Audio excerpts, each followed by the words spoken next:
Amados, vamos abrir a Bíblia no livro do Apocalipse, capítulo 13. O capítulo 13 de Apocalipse, nós sabemos que o Apocalipse em si mesmo, ele vai até o capítulo 11, né? Capítulo 11, versículo do 15 ao 19. Isso porque no capítulo 11, versículo 15 ao 19, nós temos aí a sétima trombeta. A sétima trombeta, no caso, é o conteúdo final. Na sétima trombeta se esgota todo o conteúdo do livro que estava na mão do Pai, no capítulo 5 de Apocalipse. Por que nós estamos sempre falando e retomando essas ideias todas? Isso porque é preciso que quando você olhe para o Apocalipse, que você nunca olhe assim, os trechos separadamente, mas que você contemple o todo do Apocalipse. Na verdade, nós temos sempre insistido nessa visão completa, global. Não somente do Apocalipse, mas de toda a Escritura. Isso porque a grande confusão religiosa, um dos motivos, porque os cristãos, eles andam tão perdidos no meio de tantos sistemas teológicos, diferentes uns dos outros e contraditórios, inclusive, é porque o olhar dos cristãos na Escritura geralmente é recortado. Ou seja, se estuda versículos isolados, estudam-se capítulos isolados, e não olha o todo, né? Então o que é o Apocalipse? Senão a visão do Cristo glorificado do capítulo 1, a visão da história profética da igreja dos capítulos 2 e 3, e então a revelação do livro, que está na mão do Pai, que é um livro selado com 7 selos. Sendo que em cada selo, ao abrir um selo, nós temos um conteúdo profético. Cavalo branco, depois o cavalo vermelho, depois o cavalo preto, depois o cavalo amarelo, depois o clamor dos mártires, depois o arrebatamento dos cristãos vencedores. Aí depois começa no sétimo selo as trombetas. O sétimo selo é composto de 7 trombetas, que são os juízos que Deus derramará sobre a terra. Aí vem a primeira trombeta, segunda, terceira, quarta, quinta, sexta, sétima trombeta. Acaba, portanto, o conteúdo do 7º selo. Ou seja, todo aquele livro do capítulo 5, ele é aberto completamente. Perfeito? Então, ao chegarmos no capítulo 12 em diante, o que nós vamos encontrar então? Se nós entendemos, ou se entende pelo próprio Apocalipse, que com a 7ª trombeta, aquele livro que estava na mão do Pai, no capítulo 5, ele se encerra, alguém pode perguntar, ora, o que são então os capítulos 12, 13, 14, ou seja, a metade do livro do Apocalipse está no capítulo 12 ao 22. Como é que se encerra no capítulo 11? Vocês estão entendendo esse raciocínio? Essa argumentação? Aí é simples. Essa segunda parte do capítulo, essa quarta parte, né? Do capítulo 12 ao 22, na verdade, poderíamos chamá-lo de um apêndice do Apocalipse. Um apêndice bastante grande, né? Mas que vai agora retomar os pontos principais que terão lugar na última semana de Daniel, nos últimos 7 anos, ou seja, sobretudo nos 3 últimos anos e meio, que é o período da grande tribulação. Então, ao entrarmos aqui, capítulo 12, a visão do dragão e da mulher, aqui se determina, com o arrebatamento dos cristãos vencedores, o começo dos últimos 3 anos e meio. Por isso que o capítulo 13 se abre com a visão de 2 bestas. A besta que emerge do mar e a besta que emerge da terra. Falamos já sobre a besta que emerge do mar, ou melhor, do mar, que seria o anticristo. Ainda falaremos muito a respeito dele, lá no capítulo 17 de Apocalipse. Mas agora temos que prosseguir a besta que emerge da terra. E aqui é um ponto interessante, isso foi colocado com bastante clareza pelo pastor Josué, porque são 2 bestas, ou seja, são 2 poderes. Quando fala de besta, fala de um animal indescritível, fala de um poder. Isso porque quando nós olhamos lá em Daniel, porque a figura da besta aqui, ela se encontra primeiramente no livro de Daniel. Daniel profetiza 4 grandes reinos que ascenderiam na história da humanidade. Reinos proeminentes. Nós vamos encontrar lá o leão, a lagartixa. Não? Não é lagartixa? É o leão, o urso, a cobra. Não? A leopardo. E uma besta, um animal que não tem nenhum nome específico. Não é? Leão, urso, leopardo e uma besta. Então, essa besta do capítulo 13 é a besta de Daniel capítulo 7. É aquele quarto animal. Então, nós temos já o entendimento de que se refere o quê? A um poder. Porque o animal, o leão, era o poder político, né? Poder do grande império babilônico. Como o urso era o poder do grande império medo-persa. Como o leopardo era o grande poder do império grego-macedônico. E a besta, o quarto animal, o grande poder do império romano. Então, ao falarmos de besta, a besta que emerge do mar, a besta que emerge da terra, que sobe da terra, que sobe do mar, estamos falando de poderes. Eu sei que, pelo menos em português, a gente chama outro de besta, seu besta, seu bobo, né? E às vezes aí você vem para a escritura e fala assim, a besta que emerge do mar, mas o que é a besta que emerge? É um poder. Besta enquanto um animal selvagem, um animal violento, um animal indescritível. Então, ao olhar para o capítulo 13, entenda, temos aqui dois poderes que ascenderão, a terra por ocasião da grande tribulação. A primeira besta, o primeiro poder, um poder político. Haja vista que essa besta que emerge do mar refere-se ao Império Romano. E, sobretudo, refere-se ao poder de um rei sobre o Império Romano restaurado. O anticristo. Pastor, mas e essa besta que emerge da terra, a que se refere? Então, quando você pergunta a que se refere, a própria Escritura tem que nos falar o que é. Perfeito? Vamos ler aqui então os versículos de 11 ao 14. Em seguida leremos um outro texto para que a Escritura nos diga a que se refere essa besta que emerge do mar. Ou melhor, da terra. Leiamos aqui então. Vi ainda outra besta emergir da terra. Possuía 2 chifres, parecendo cordeiro, mas falava como dragão. Exerce toda a autoridade da primeira besta na sua presença. Faz com que a terra e seus habitantes adorem a primeira besta, cuja ferida mortal fora curada. Também opera grandes sinais, de maneira que até fogo do céu faz descer a terra diante dos homens. Seduz os que habitam sobre a terra por causa dos sinais que lhe foi dado executar diante da besta, dizendo aos habitantes sobre a terra que façam uma imagem à besta, aquela que, ferida a espada, sobreviveu. E lhe foi dado comunicar fôlego à imagem da besta, para que não só a imagem falasse, como ainda fizesse morrer quantos não adorassem a imagem da besta. Ok? Então, olham só as características dessa besta que emerge da terra. Ela tinha 2 grandes chifres, o que dava uma aparência de quê? De cordeiro. Porque os cordeiros possuem aqueles chifres, né? Então, quando diz assim, olha, vi uma besta emergir da terra, possuía 2 chifres, parecendo cordeiro, quer dizer que a aparência dessa besta, é de um cordeiro. Então, enquanto a primeira besta, a besta que emerge do mar, é uma besta, um animal violento, que impõe medo, esta segunda besta, ela tem uma aparência pacífica. Porque ela parece um cordeiro. Entretanto, quando ela fala, o seu falar é uma voz de dragão. Fala como o dragão. E é dito que ela, versículo 13, opera sinais, maravilhas, né? De maneira que até fogo do céu faz descer a terra diante dos homens.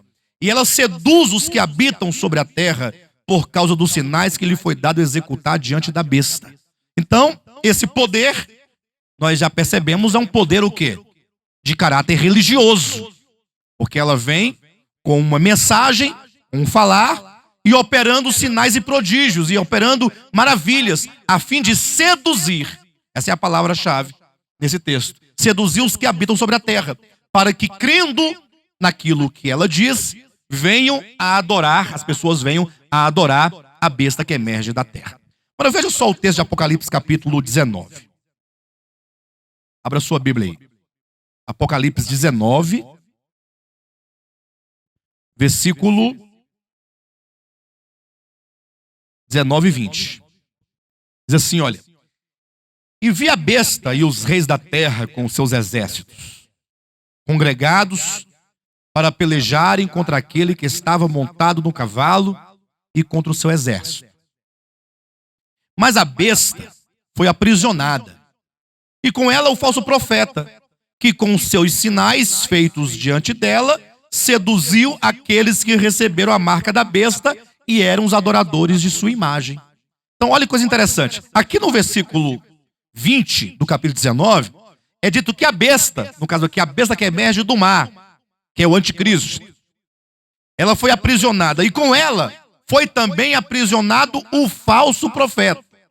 Então aqui é colocado a besta, o anticristo, ao lado do falso profeta. Mas quem é o falso profeta? É disto: aquele que com os sinais feitos diante dela seduziu aqueles que receberam a marca da besta. Então no capítulo 13, no versículo 13 e 14, diz que a besta que emerge da terra, ela opera grandes sinais. Versículo 14: e seduz os que habitam sobre a terra, por causa dos sinais que lhe foi dado executar diante da besta, dizendo aos que habitam sobre a terra que façam imagem à besta, aquela que ferida a espada sobreviveu, e lhe foi dado comunicar fôlego à imagem da besta, para que não só a imagem falasse, como ainda fizesse morrer quantos não adorassem a imagem da besta. Então eu pergunto, quem é essa besta que emerge da terra? De acordo com Apocalipse 19, versículo 20, é o falso profeta. Então nós já temos aqui a própria escritura dizendo que a besta que emerge da terra é o falso profeta.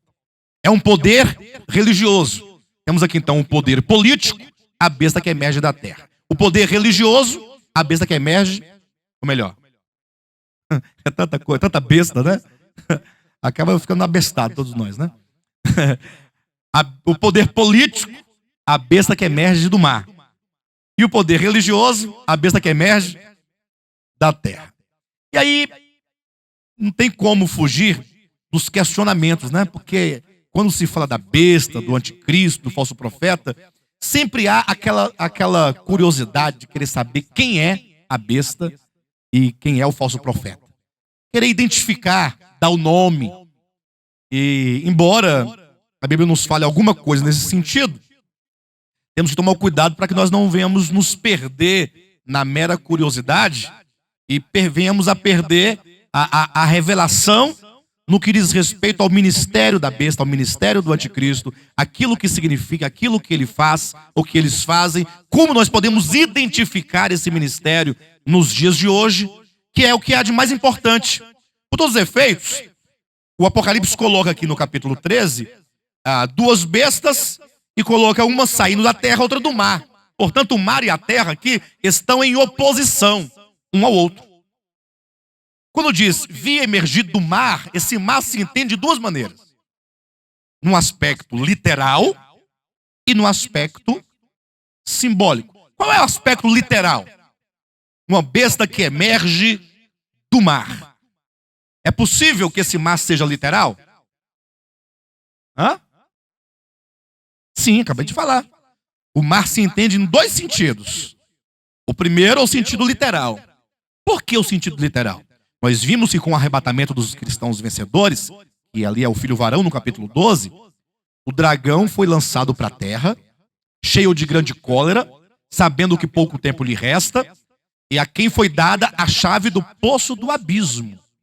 Por isso que ele desce exatamente de frente para o mar, com essa chave, quando então é dito, vi emergir do mar uma besta. Então, a besta, que é o espírito do anticristo, que está no abismo, conforme Apocalipse capítulo 17, versículo 8, e o capítulo 9, nós vimos lá na quinta trombeta, que quando então a estrela caída abre o poço do abismo, tira de lá não somente uma multidão de espíritos malignos, como também o espírito do anticristo, que é, no caso lá, o Abaddon, o Apolion, que é o anjo do abismo. Então, o mar, literalmente falando, é a boca do abismo. É o que cobre o abismo. Então, a besta que emerge do mar, entendemos o mar no sentido literal, como o espírito que ao sair do abismo subirá pelo mar. Mas há um aspecto espiritual, que é o que está no capítulo 17 de Apocalipse. Veja aí, versículo 15. Olha o que diz, ó.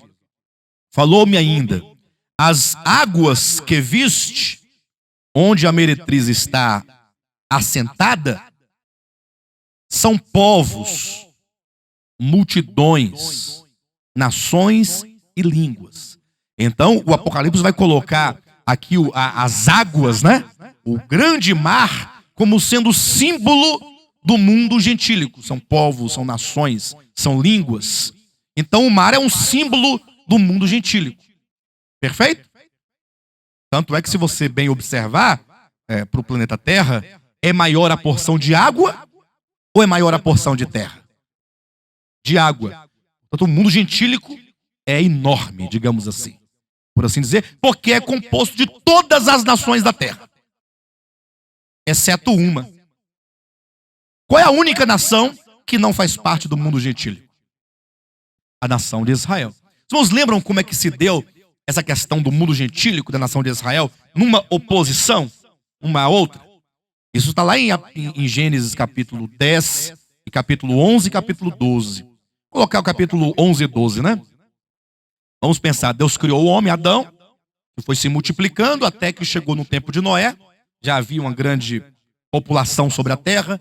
Deus destrói aquela humanidade por ocasião do dilúvio, fica apenas Noé e a sua família, que ao saírem da arca depois do dilúvio, começa um novo tempo, um novo momento, e vão se multiplicando até que chega a Torre de Babel, capítulo 10 e 11 de Gênesis. E ali há uma grande rebelião. Quando acontece a grande rebelião, porque a Torre de Babel foi a manifestação e a exteriorização, né, do coração daqueles homens rebeldes contra Deus, acontecem ali duas coisas. Primeiro, o Senhor vem, confunde as línguas daquelas pessoas e ali surgem as nações. Então, entenda do ponto de vista da revelação. Cuidado, porque a Escritura Sagrada, enquanto registros, ela traz em si a revelação. Então, o objetivo de Deus não é nos dar um livro de história, um livro de antropologia, um livro de arqueologia. Esqueçam isso. Vamos pensar que, do ponto de vista da revelação de Deus, no capítulo 11, na construção da cidade de Torre de Babel, ali surgem as nações. Ali surge o mundo gentílico. Então, divide-se as línguas. Deus, então, deixa de lado aquele povo e faz o quê? Chama Abraão. Abraão, sai daí. Sai da tua terra, da tua parentela e vem para uma terra que eu te mostrarei. É neste momento em que se faz a devida separação entre as nações que ficam e Abraão que sai. De ti, disse Deus a Abraão, farei uma grande nação. Abraão, que gera Isaac, que gera Jacó, de onde vem as 12 tribos e aí a nação de Israel. Então a nação de Israel surge juntamente com o mundo gentílico. Nasce o mundo gentílico com a divisão das línguas e dali sai o germe da nação de Israel. Sai a semente, que é, no caso, Abraão. Perfeito? Então, o mundo gentílico, que aqui no Apocalipse é representado pelas águas, pelo mar, estará em oposição à nação de Israel, representada por Abraão. Então, assim como o mundo gentílico está numa relação de oposição à nação de Israel, assim as águas, ou o mar de onde procede o espírito do anticristo, está numa relação de oposição à terra, de onde procede o falso profeta. Então, se as muitas águas, se o mar de onde procede o anticristo, representam o mundo gentílico, podemos afirmar categoricamente que o anticristo é um gentil. Ele faz parte do mundo gentílico. Lógico, se ele será um príncipe do Império Romano, será um imperador do Império Romano, certamente ele será do mundo gentílico. E daí nós então chegamos a uma conclusão. Quando eu falo, chegamos a uma conclusão, é que esse pensamento, ele nos leva a entender dessa maneira, que a terra de onde procede o falso profeta seria a nação de Israel. Isso daria a entender que o falso profeta muito provavelmente será um judeu. Isso faz todo sentido.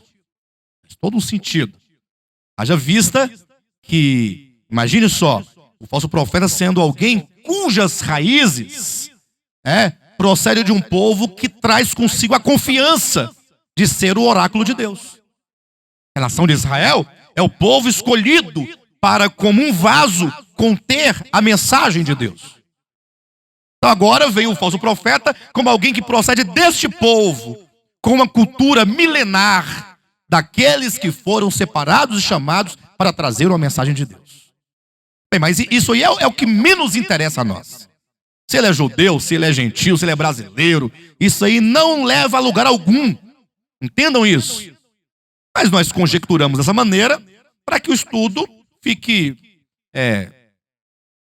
mais ou menos claro para nós, né? Tenhamos alguns parâmetros de entendimento, mas o que importa para nós é, na verdade, o ministério do falso profeta. Assim como Jesus Cristo, quando ele foi introduzido no mundo, sobretudo no seu ministério, ele foi precedido por um profeta, no caso João Batista. Assim também, quando o anticristo for introduzido na terra, no seu ministério, ele será precedido por um profeta, só que este falso profeta. E aí é onde começa agora, nós temos que começar a pensar isso e a considerar, porque vivemos num tempo, nós estamos na iminência disso acontecer. Logo, logo vai surgir o anticristo, logo, logo vai surgir o falso profeta. E o grande problema qual que é? É que, paradoxalmente falando, o povo crente, que é incrédulo, é crédulo demais. Quem entendeu? Posso repetir. O povo crente, que é um povo incrédulo, é crédulo demais. Como é que pode explicar isso? Bem, o povo crente quer dizer genericamente, os crentes, certo? A cristandade, que é incrédula. Por que nós estamos afirmando que o povo de Deus, enquanto a cristandade, é um povo incrédulo? Porque eles têm uma profunda dificuldade de crer na Escritura. Irmãos, olha, é mais fácil você conversar com um ateu. É mais fácil. Porque pelo menos ele fala assim, olha, eu não creio nisso, pronto, o problema está resolvido. Mas quando a pessoa diz acreditar nesse livro, e quando você então começa a abri-lo, ele começa a desafiar a própria Escritura, dizendo-se incapaz de crer nisso que está escrito, é muito complicado. Isso por quê? Por que isso acontece? Porque eles são um povo crédulo demais. Eles creem em visões, em profecias, em sinais, em milagres, em revelações, todos extra bíblicos. Todos eles. É um povo que busca sinal. Então, apareceu alguém fazendo um sinal, uma maravilha, um prodígio, logo eles acreditam. Eles não têm na verdade, um critério para medir e saber se porventura aquela mensagem é de Deus ou não é de Deus. Para eles, uma vez que se realiza o sinal, está resolvido. É de Deus. E isso é um grande problema. Haja vista que é dito aqui assim, olha, capítulo 13, versículo 11. Olha esses dois aspectos. Diz assim, olha, vi ainda outra besta emergir da terra. Ponto, vírgula. Primeiro ponto. Possuía 2 chifres, parecendo um cordeiro, mas falava como um dragão. Quando diz possuía 2 chifres, parecendo um cordeiro, quer dizer, a aparência desse profeta, que é o falso profeta, ele parece cordeiro, ele parece Cristo, ele parece cristão. Porque o cordeiro é símbolo de Cristo. Porque, primeiramente, Cristo é o cordeiro. E agora os cristãos que pregam a Cristo, que também são ovelhas. Então, esse que vem, ele não vem dizendo, olha, pessoal, eu sou o falso profeta, eu vim trazer uma mensagem lá das trevas, lá do engano, do Satanás. Não, ele vem com aparência de cristão. E é fácil demais, porque a coisa mais fácil de você manipular é a aparência cristã. Basta você vestir um terno, uma gravata. Já está parecendo crente. Você vê alguém de terno e gravata, ou é pastor ou é advogado. Hã? É manobrista, ou então é porteiro de hotel, senador, mas assim, no nosso dia a dia, ou é pastor, ou é advogado. Você ver alguém de terno, você tem que ir lá na Câmara dos Deputados, aí você sabe. Agora, se no dia a dia, onde você está passando, alguém fala, gravata, deve ser pastor ou é advogado. É assim que você lê. Mas logo vem um anticristo com essa aparência. Então deve vestir aí, deve vir vestido típico a um cristão. Ele deve ter os jargões todos. Tá amarrado, receba, né? Deve orar certamente com aquelas orações eloquentes da prosperidade, do positivismo, né? Deve ser aqueles que aparentam que oram bastante, que jejuam bastante. Deve ser aqueles que parecem um homem de Deus, que inspira imediatamente, num primeiro olhar, confiança. Esse é o grande problema. Nós devemos confiar nos nossos líderes? Certamente que sim. Porque não tem como você seguir uma liderança sem confiar. Agora, você tem que confiar desconfiando. Como é que você pode confiar desconfiando? É possível? Você confia, mas você não pode se negar ao dever de investigar a Escritura e de ouvir a voz dos líderes, porque é dito que a aparência de cordeiro, só que o seu falar é de dragão. Ou seja, parece cristão, parece Cristo, parece de Cristo, mas a mensagem que ele transmite é do dragão, que é a antiga serpente, que é o diabo. Então, nitidamente nós entendemos aqui, o falso profeta, ele traz uma mensagem maligna, uma mensagem diabólica, uma mensagem satânica, ainda que ele pareça com um cordeiro. E aí foi complicado, porque alguém pergunta, pastor, como é que eu posso então discernir? São tantas vozes que nós ouvimos, e a aparência de todos é quase tudo igual. Como é que eu posso discernir? É aí nesse ponto onde complica. Porque não basta a aparência, os cristãos, eles vão tomar um critério para medir se aquela palavra é de Deus ou não. Qual é o critério? Os milagres. Aí alguém vem aqui, ouve a mensagem que se prega nesse ministério e fala assim, muito boa, até parece bem correta, mas não tem os milagres. Não tem os milagres, então.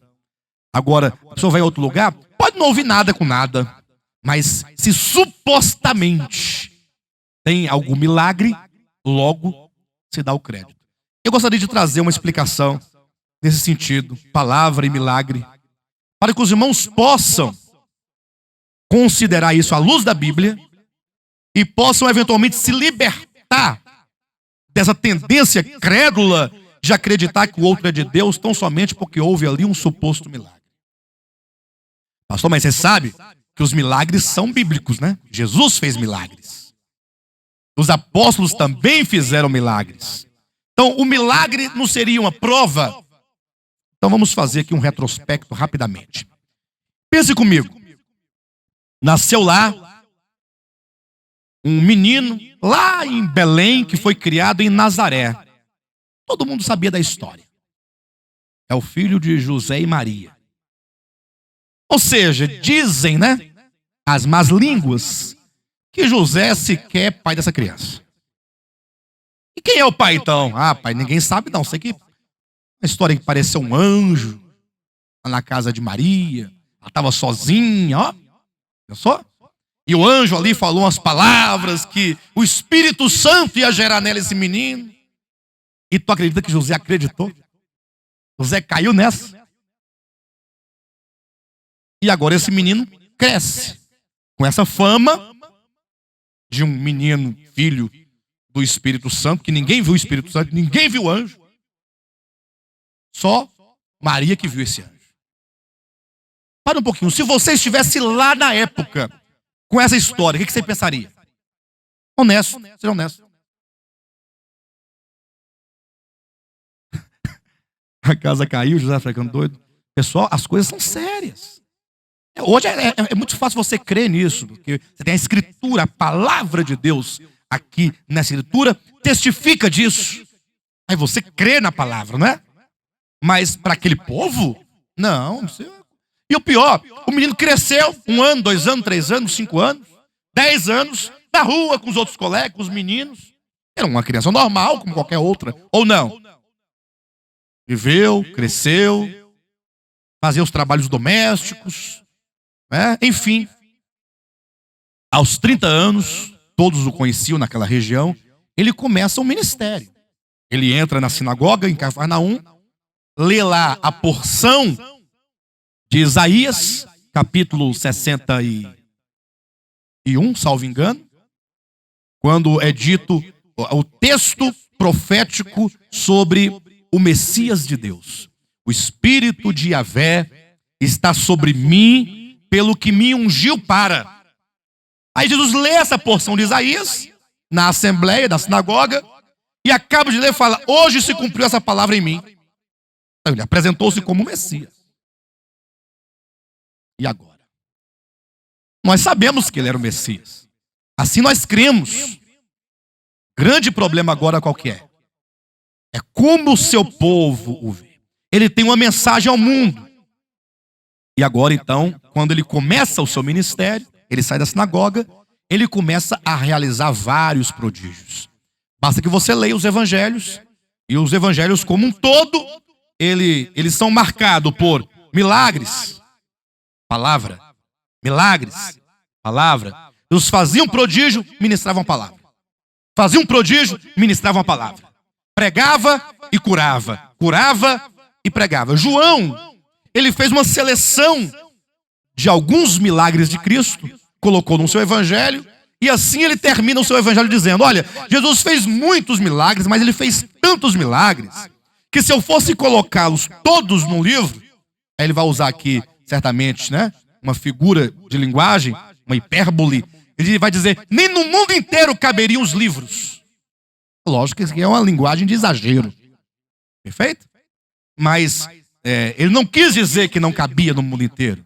Mas é uma linguagem de exagero quando você quer dar uma dimensão muito grande a algo. Quando você fala assim, eu estou morto de fome. Você não quer dizer morto, você quer dizer muita. É uma linguagem que dá essa ideia, né?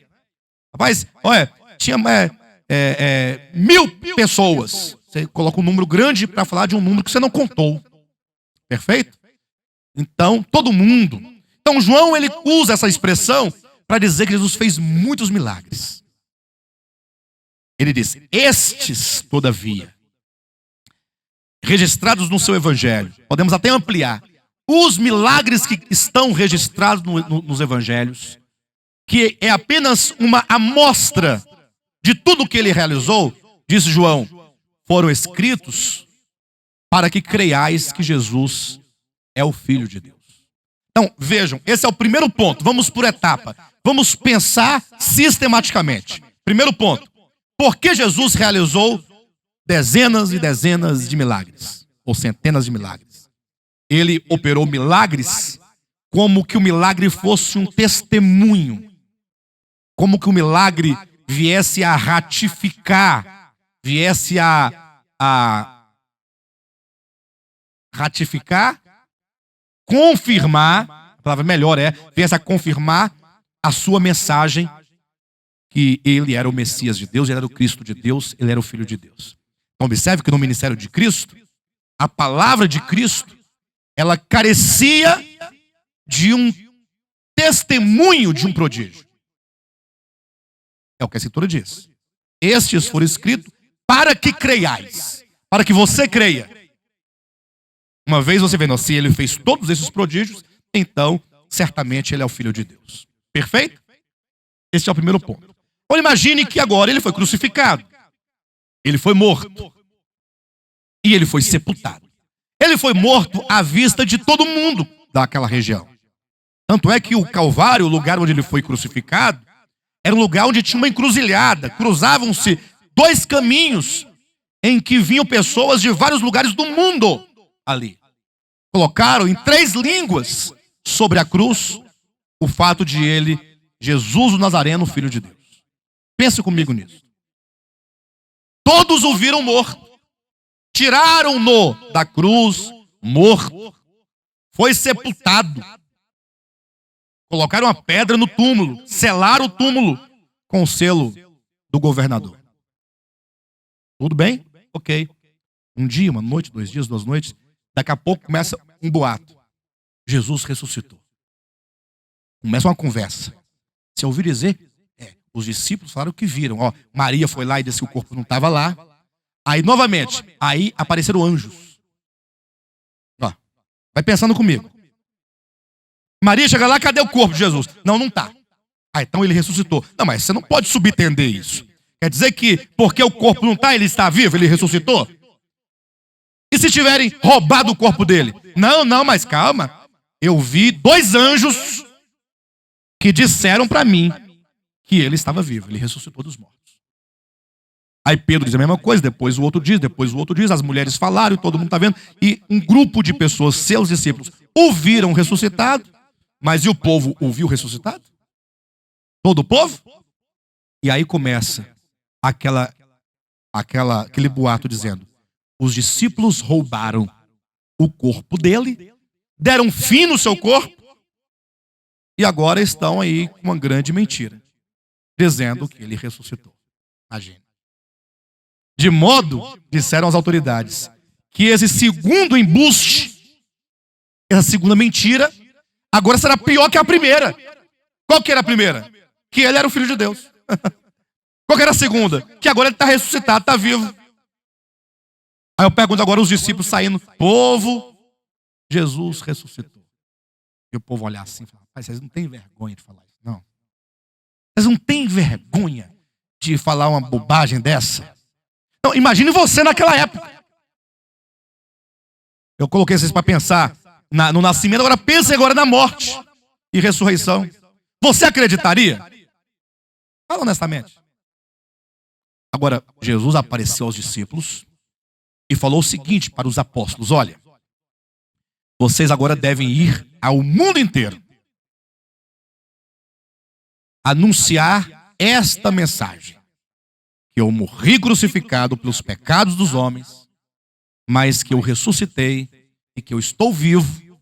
E aquele que crer nesta mensagem da minha morte, da minha ressurreição, terá vida eterna. Eles tinham que pregar isso ao mundo. Que árdua tarefa. Aí Jesus falou assim, só que vocês não vão sozinhos. Eu vou ao Pai, ascenderei ao Pai, vou me assentar à direita do Pai em ressurreição, ressurreto. E onde vocês forem pregando essa mensagem, eu, dos céus, vou confirmar, olha a palavra confirmar, vou confirmar a palavra pregada por vocês. Mas como ele vai confirmar? Se ele está lá, nós estamos aqui. Vou confirmar mediante sinais, milagres. Os milagres no livro de Atos, feitos pelos apóstolos, serviam para confirmar que aquela palavra que eles pregavam era verdadeira. Veja só aqui no livro de Marcos. Abra em Marcos capítulo 16, versículo 15 em diante. Encontraram? Uma do 14 em diante. Diz assim, olha. Finalmente apareceu Jesus aos 11, quando estavam à mesa, e censurou-lhes a incredulidade. Ou seja, eles próprios duvidavam, né? Da ressurreição de Cristo. Jesus censurou-lhes a incredulidade e dureza de coração, porque não deram crédito aos que o tinham visto já ressuscitado. E disse-lhes, ide por todo o mundo e pregai o evangelho a toda criatura. Quem crer e for batizado será salvo, quem porém não crer será condenado. Estes sinais hão de acompanhar aqueles que creem. Em meu nome expelirão demônios, falarão novas línguas, pegarão em serpentes, E se alguma coisa mortífera beberem, não lhes fará mal. Se impuserem as mãos sobre os enfermos, eles ficarão curados. Versículo 19. Leia aí, ó.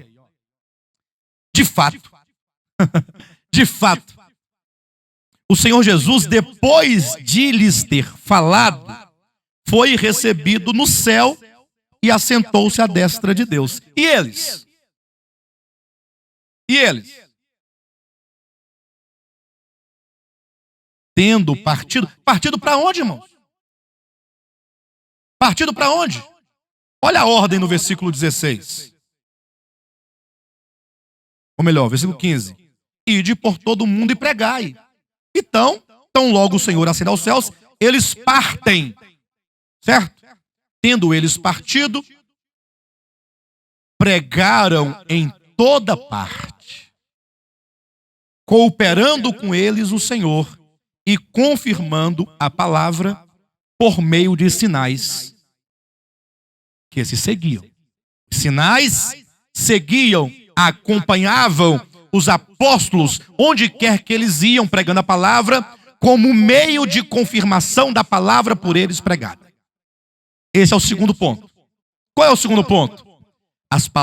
A palavra dos apóstolos, a pregação dos apóstolos concernente à ressurreição de Cristo, exigia, em questão de circunstâncias, que o Senhor fizesse por mão deles milagres, sinais e prodígios para que a mensagem fosse confirmada.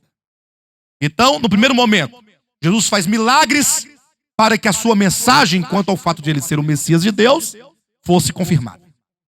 Os apóstolos agora fazem milagres para quê? Para que a palavra deles quanto à ressurreição fosse crida, fosse confirmada. Eu falo assim, então ficou agora mais fácil, porque se Jesus pregou e provou com milagres, se os apóstolos pregaram e provou com milagres, quem quer que agora pregue, vai requerer o quê? Que faça milagres para comprovar que a mensagem é verdadeira. Não é essa a ideia? Aí você vê aí Valdemiro, você vê o Edir Macedo, para citar os nomes maiores, mais conhecidos aí mundialmente, o Soares. E daí para frente, esses são os cabeção, né? Daí para frente tem um tanto de outros que pretendem fazer a mesma coisa. Aí vai ter lá o Davi Miranda, o Doriel de Oliveira, também são nomes não tão grandes, mas estão aí numa segunda categoria, né? Os principados, as potestades, né? Os principados e as potestades. Vai descendo as hierarquias. Até chegar nas rãs, tem uma pancada. Aí a questão é a seguinte. Então, a mensagem que esse povo todo prega deve ser verdadeira, porque os sinais estão comprovando. E aí ficou fácil de saber quem é esse povo do De Volta à Palavra e qualquer outros do gênero. São um bando de mentirosos, porque eles têm uma palavra, mas não têm o testemunho, que são os prodígios. E agora, hein? E agora, povo? E agora que a Escritura tem que nos ajudar. Nós estamos fritos, né? Uma situação muito difícil agora. Abra sua Bíblia na primeira epístola de João. Capítulo 4. Encontraram? Versículo 1. Amados, não deis crédito a qualquer espírito. Antes provai os espíritos se procedem de Deus. Porque muitos falsos profetas têm saído pelo mundo fora. Bem, temos que falar do apóstolo João. Temos que, olha, não deis crédito a qualquer espírito. Isso já no primeiro século, ou no finalzinho do primeiro século, ele diz. Porque muitos falsos profetas têm saído mundo afora, pregando aí. Falsos profetas pregando. Então, os cristãos têm que ter uma postura, primeira, não deis crédito a qualquer espírito. Não seja crédulo. Nesse aspecto, você tem que duvidar. Antes, colocai-os à prova. Tem que provar o espírito. Procede de Deus ou não procede de Deus? Mas qual é o critério que se usa para saber se aquele que fala, aquele espírito que ele fala é de Deus ou não é de Deus? Pastor, não seriam os milagres? Mas o que nós vimos no Apocalipse capítulo 13, versículo 11 a 14? Que o falso profeta, ele realiza o quê? Sinais e prodígios. E não somente lá em Apocalipse no capítulo 13, 11 a 14, mas também em 2 Tessalonicenses capítulo 2, ali no versículo 9, 10 e 11, 12, o que diz? Diz que quando vier o homem da iniquidade, o filho da perdição, com seu ministério da iniquidade, ele fará grandes prodígios e sinais da mentira para enganar. Tomando as palavras de Cristo em Mateus capítulo 24, enganar, se possível, os próprios eleitos. Bem, 1 João capítulo 4. Veja só o versículo 4 em diante. Eu vou saltar aqui essa parte do confessar a Jesus, porque não nos diz respeito neste momento. Vamos para o versículo 4 em diante. Filhinhos, vós sois de Deus e tendes vencido os falsos profetas. Porque maior é aquele que está em vós do que aquele que está no mundo. Eles procedem do mundo. Por essa razão falam da parte do mundo e o mundo os ouve. Nós somos de Deus. Aquele que conhece a Deus nos ouve. Aquele que não é da parte de Deus não nos ouve. Nisto reconhecemos o espírito da verdade e o espírito do... Como é que nós vamos discernir o espírito da verdade e o espírito do erro? E aqui, queridos, é importante que os irmãos saibam que 1ª, 2ª e 3ª João, essas 3 epístolas, são os últimos 3 livros do cânon sagrado do Novo Testamento. Ou seja, nós estamos aqui na última mensagem apostólica.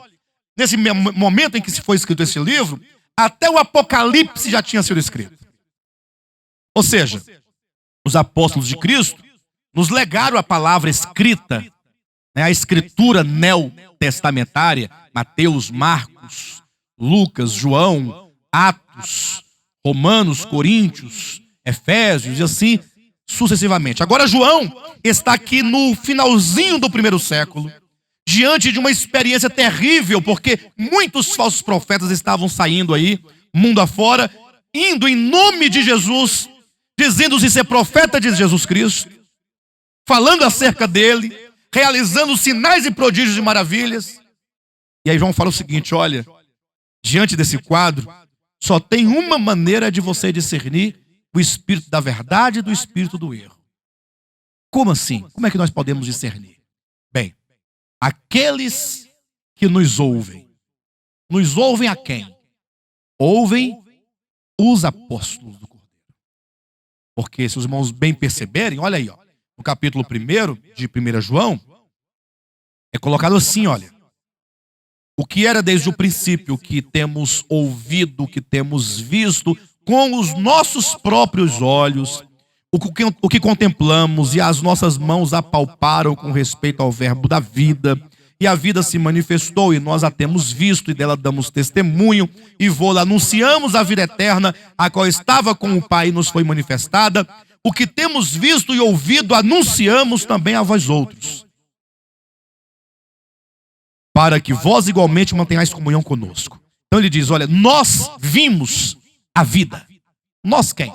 Vocês viram a vida encarnada? O verbo da vida, que é Cristo, se fez carne. Os seus olhos viram? Nós não vimos com os nossos próprios olhos. Nós apalpamos o verbo da vida? Com essas mãos aqui? Nós estivemos com ele presente pessoalmente? Ele diz, nós vimos, nós ouvimos, nós o contemplamos, nós o apalpamos, nós as testemunhas do Cristo encarnado, do Cristo crucificado, do Cristo ressurreto. Os apóstolos são testemunhas dele. E enquanto testemunhas, eles nos legaram os seus ensinamentos. A mensagem de Cristo, que foi legada aos apóstolos, agora são legadas a nós mediante os seus escritos. Então, quem quer que seja, apóstolo fulano, presbítero ciclano, evangelista, bispo, quem quer que seja, o nome que trouxer, A grande questão não é se ele realiza milagres. É, você, fulano de tal, você ouve os apóstolos? Eu preciso discernir o seu falar. Se o seu falar estiver de acordo com o falar dos apóstolos, então é de Deus. Porque se o seu falar não estiver de acordo com o falar dos apóstolos, então é o falar do dragão. Esse é o ponto. De maneira que antes de nós termos a revelação do Novo Testamento, não se tinha como comprovar o falar de alguém. Como é que nós poderíamos comprovar o falar de Cristo ou dos apóstolos se não havia o Novo Testamento? Então, por ter a ausência da Escritura Sagrada, então os sinais serviram de testemunho.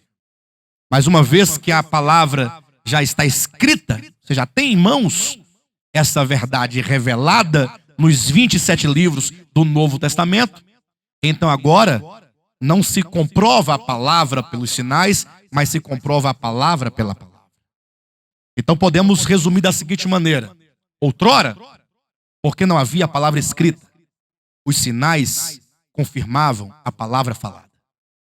Hoje, tendo nós a palavra escrita, então é a palavra escrita que vai testificar se o sinal é de Deus ou não é de Deus. Não, o sinal agora não serve para fundamentar a palavra. Agora é o próprio sinal que será colocado à prova se ele é de Deus ou se ele não é de Deus. De maneira que você estará no enterro qualquer hora dessas aí. Semana passada, o mês passado, sei lá, quando foi, estivemos em 2 ou 3 no mês só. E aí, imagina nós estejamos todos lá. Aí eu falo aquela palavra de enterro, que vocês já sabem como é que é a palavra que eu falo no enterro. E aí, de repente, aparece lá um irmãozinho. Fala, pessoal, para tudo. O que foi que esse homem está falando aí? Fala, não, é porque é o seguinte, eu sou profeta de Deus. Enviado de Deus e agora eu vou ressuscitar esse homem aqui, esse defunto. Eu vou orar e o Deus do céu vai levantá-lo daí. Pensa na expectativa que vai ficar o povo no cemitério. Não fica? Apreensão até eu quero ver agora, ué, mas vai ressuscitar, essa é uma coisa, é grande. Está morto, mas alguém vai ressuscitar. Aquela apreensão. Os familiares, doidos para que seja de Deus ou do diabo, não interessa. Eu quero que levante o meu ente querido. Quem vai ele trazer de volta, eu não quero saber. Mas os demais, que não estão muito preocupados com a morte do outro, porque a morte foi do outro, não foi minha, e o morto também não era meu. Está mais curioso em saber se vai funcionar o milagre ou não vai funcionar. É a curiosidade. Aí imagine só que o homenzinho lá de Deus, o varãozinho lá, o profeta lá, ora, tá, invoca, tá. Daqui a pouco, o defunto começa igual o João Grilo, Chicó, sei lá. Começa lá com o dedinho. Vocês lembram do filme? Do Chicó? Quem foi o Chicó ou foi o João Grilo que começou? Que ressuscita? Quem era o João Grilo? Vocês não assistiram, não, pessoal? Quem é o quem toca a gaita? É o Chicó? Então é o João Grilo que vai levantar. Um toca a gaita para o outro levantar, não é não? Quem toca a gaita? Então é o João Grilo que vai levantar. Tiago, você que sabe dessas coisas tudo, quem é? É o João Grilo que vai levantar? Aí começa lá o dedinho lá do João Grilo. Tal. Aí você se espanta daqui a pouco, levanta, bate as flores, sai do caixão. Uns correm com medo, ficam assustados. Outros correm, por exemplo, para ver o que está acontecendo. Mas eu fico imaginando na hora os olhares do povo tudinho assim para mim, ó. Todo mundo. Sabe por quê? Como que pergunta? E agora? O que você vai fazer? Porque não se vê alguém levantar um defunto qualquer hora. Imagina em nome de Deus, em nome de Jesus Cristo. E agora, pessoal, o que fazer? Vamos convidá-lo para vir pregar aqui. Vamos todos agora, né? É assim, vamos acreditar? De primeira mão? Homem de Deus, maravilha, glória a Deus, maravilha. Não é o que o povo quer? Ver o prodígio? Eu diria assim, que coisa boa. Há muito tempo não ouvíamos falar de um profeta. A primeira coisa é isso. Que maravilha! Você deve ter uma comunhão muito íntima com Jesus Cristo. Que maravilha! Precisamos ouvi-lo. O que você tem a dizer da parte de Jesus Cristo para as nossas vidas? Quem não quer ouvir? Eu quero ouvir. E aí nós vamos começar a ouvir tudo o que ele tem a falar, para que nós venhamos a discernir se o falar dessa pessoa é o falar de Deus, se ele ouve o falar apostólico, ou se é do dragão. Essa semana mesmo eu conversava com uma pessoa, e uma pessoa falou assim, não, é porque na igreja tal, onde eu congrego, lá o meu pastor é apóstolo. Eu falei, que coisa boa, apóstolo. Tá aí uma coisa boa, falei para ele. Apóstolo é coisa boa. Mas eu perguntei para ele assim, e ele então é um enviado de Jesus Cristo, né? Então, qual é a mensagem que ele prega? Eu preciso saber. Porque essa mensagem que o apóstolo fulano prega, se ela é de Jesus Cristo, vai confirmar tão somente o que está aqui. Não vai negar o que está aqui. E nem vai acrescentar o que está aqui. E esse é o grande problema. Então, quando diz a Escritura que o falso profeta tem aparência de cordeiro, mas fala como dragão, a despeito dos milagres que ele realiza, é da parte do dragão. Falso profeta parece cristão, faz milagres e fala. E como é que você vai discernir? Pela aparência? Pelo sinal? Por onde você vai discernir? Irmãos, o grande desafio nos dias em que nós vivemos é que você compare cada palavra, palavra por palavra, dos pregadores, a começar deste ministério, com a Escritura Sagrada. É o grande desafio. Nós não estamos vendo no tempo em que nós devemos só apenas ouvir. Até porque é dito também no capítulo 13 de Apocalipse, versículo 11, 12, 13, 14, 15, por ali. É dito que o falso profeta, inclusive, ele fará descer fogo do céu. Por que ele fará descer fogo do céu? Por causa lá do texto de Elias no Monte Carmelo com os falsos profetas. Naquela circunstância lá de Elias e os falsos profetas, quando Elias falou assim, olha, o povo estava indeciso se seguia a Yahvé, Jeová, ou se seguia a Baal. Então, Elias, o profeta de Deus daquele momento, desafiou os profetas de Baal. Se Baal é Deus, então que prove. Se Yahvé é Deus, então que ele prove. E aí qual foi a prova que foi colocada? O Deus que fizer descer fogo do céu é o verdadeiro. Aí vem um falso profeta e ele fará descer fogo do céu. Vocês imaginaram que coisa terrível? Coisa tremenda. Porque se no tempo de Elias, a prova entre o verdadeiro e o falso era aquele que fará descer fogo do céu, esse é o verdadeiro, agora vem um falso profeta e traz fogo do céu. Pastor, mas como é que eu posso agora identificar? Não há uma contradição? Não, queridos. Não existe esse negócio de descer fogo do céu enquanto o critério. Naquele tempo, no tempo de Elias, foi um critério. Perfeito?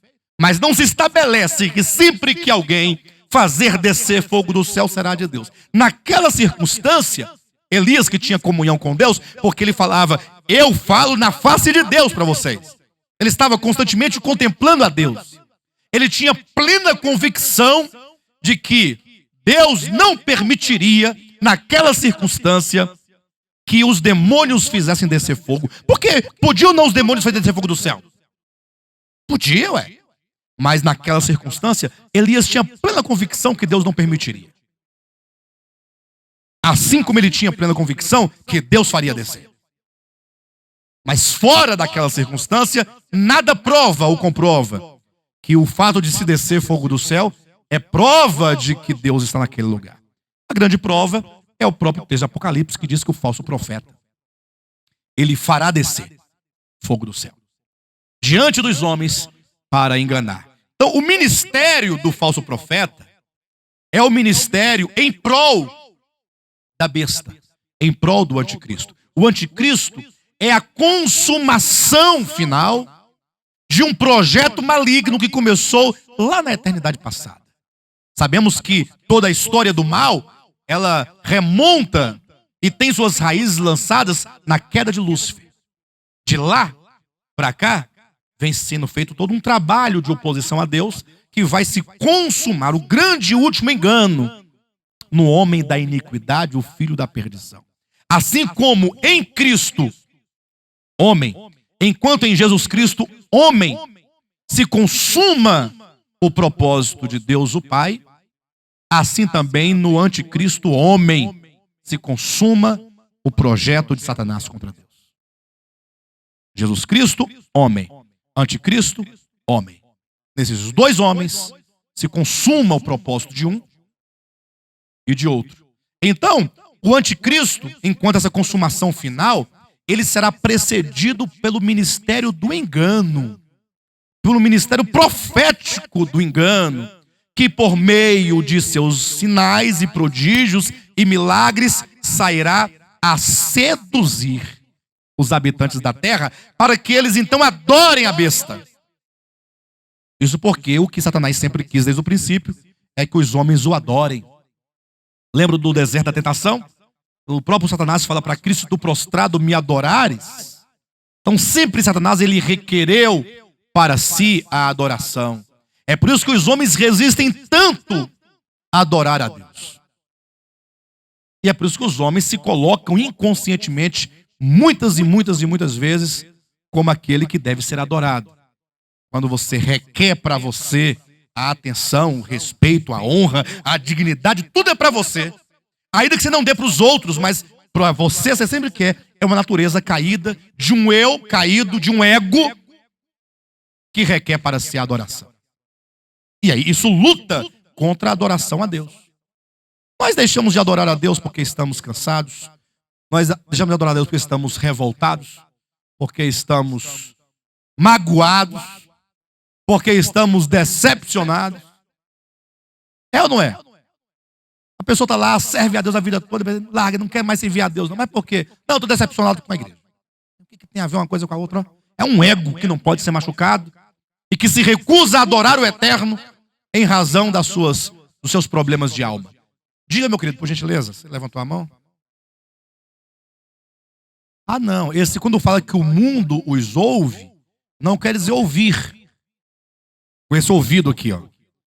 O mundo dar ouvidos, obedecem a eles. O mundo segue a eles. Quando ele fala assim, por exemplo, quem tem ouvidos, ouça. Não é ouvir. Quem que está me ouvindo? Todos também, com o microfone dessa altura? Não é esse ouvir. É o ouvir com o coração, é dar atenção. É ouvir no sentido de acolher a palavra. Então os falsos profetas são do mundo. Do mundo eles procedem. O seu falar, portanto, só pode ser um falar mundano. Então, esse falar mundano exatamente vai ser acolhido num coração mundano. Um coração mundano acolhe uma palavra mundana. Nossa, mais uma palavra mundana? Eu acho que não. Qualquer crente recusaria uma palavra mundana. O problema é que nos foi dito que mundo é pinga. Nos foi dito que o mundo é boate. Ou não foi dito para vocês isso? Que o mundo é o quê? Futebol, forró. Ajuda aí. Drogas. Moda. Músicas do Roberto Carlos, do Ney Mato Grosso. Não, do Ney Mato deve ser mesmo, né? Não. É lógico que tudo isso que nós colocamos aqui, que nós demos os exemplos, pode ser que tenha coisas do mundo sim. Não estou dizendo que não é do mundo ou não seja. Não é isso. Mas é porque o mundo não é exatamente isso. A Escritura fala o seguinte, olha pessoal, olhem para mim. Não ameis o mundo, nem as coisas que há no mundo. Porque aquele que ama o mundo, o amor do Pai não está nele. Porque tudo que há no mundo, ponto. Ele vai dizer agora o que é que há no mundo. A concupiscência dos olhos. Quando você olha, aquilo te enche. Sabe? Você quer ver um exemplo de concupiscência dos olhos? Você quer ver uma coisa? Por qual motivo alguém construiria uma réplica do Templo de Salomão? Com qual objetivo? Gastar dinheiro? Porque ela é pancada de dinheiro. Não poderia dar conta pessoal? Não poderia? Mas não. É igual a Copa do Mundo. Investe bilhões, porque o retorno é maior do que os bilhões. Ninguém investe em algo que não tem retorno, pessoal. Não tem retorno para mim, para você, mas para o bolso de alguém vai ter. Não tenha dúvida disso. Não tenha dúvida. Então, é porque o povão, e sobretudo o povo cujo coração é mundano, ao olhar aquele templo, será de tal modo seduzido pelos olhos, será capaz de tirar os tufões de dinheiro e entregar. Enche os olhos. A concupiscência dos olhos, a concupiscência da carne. E aí quando você lê Gálatas 5, e fala sobre as características da carne, tem de tudo ali. Nós vamos ver isso lá na frente, nas mensagens de domingo. Estamos falando sobre o pecado, vamos chegar lá numa ocasião. Né? E também a concupiscência dos olhos da carne e a soberba da vida. Né? Nada disso imediatamente tem relação com as coisas que colocamos agora há pouco aqui. Então, mesmo uma roupa bem decente pode ser um grande pecado. Mesmo uma casa muito bem construída pode ser um grande pecado. Então, um coração mundano certamente vai acolher qualquer mensagem que alimenta as coisas do mundo. No caso, tem coisa mais mundana do que a teologia da prosperidade? É mundano. Então, o mundo dar ouvidos, acolhe, recebe a palavra dos falsos profetas, porque seu coração é mundano, porque o povo é mundo, e o mundo está neles. E a mensagem é mundana, e os falsos profetas procedem do mundo, e a mensagem dele é mundana, então o mundo os ouve. Agora, ouvir a voz apostólica, você não pode ter um coração mundano. Um cristão cujo coração é mundano não vai ouvir a voz apostólica. E, portanto, estará inspirado pelo espírito do erro, certamente. Mesmo que ele seja um cristão genuíno. Quantos cristãos verdadeiros, genuínos, não estão enganados e seduzidos pelo espírito do mundo? Pelo espírito do engano? Milhares e milhares. Perfeito, queridos? Portanto, a sugestão que eu dou sempre, e darei agora aos irmãos, é: fechem os olhos para qualquer aparência, abram bem os ouvidos para ouvir o que se diz.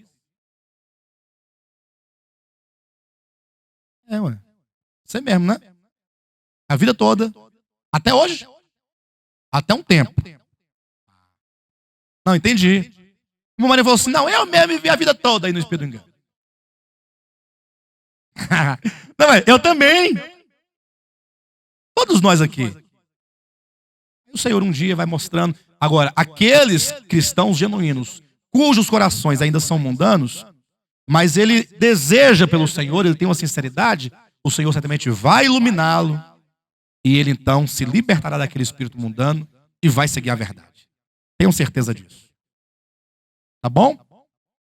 Bem, a semana que vem, nós vamos então falar acerca das duas testemunhas, no capítulo 11 do Apocalipse, porque juntamente com o ministério da besta e do falso profeta, haverá um ministério profético da parte de Deus, mediante as duas testemunhas mártires do capítulo 11 de Apocalipse. Beleza? Então, se os irmãos quiserem de antemão já ler, poderão fazê-lo durante a semana.